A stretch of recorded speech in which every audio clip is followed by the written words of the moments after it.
ওনাকে মারা হয়েছে অনেক কষ্ট করে।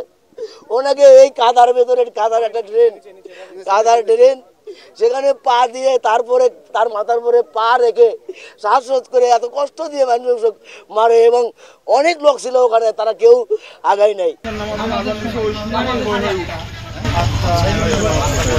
আমি ভাবছি, আমার নাম মোহাম্মদ সাইফুল ইসলাম শামা, আমার বাবার নাম দুদুমি। আমি ভাবছি আমার বাচ্চাদের আমি আগলে রাখছি, আর করো সরকার আমি কই, আমরা তার সুস্থ বিচার চাই এবং তার মৃত্যুদণ্ড চাই। আমরা সর্বোচ্চ শাস্তি মৃত্যুদণ্ড চাই। রাত 10টার দিকে আমরা খবর পাই যে বালাকইগাড়িতে একটা হত্যা ঘটনা ঘটছে। আমরা এখানে তাৎক্ষণিকভাবে উপস্থিত হয়ে জানতে পারি যে ইউনুস নামে একটা ব্যক্তি কে এখানে মারা গেছে।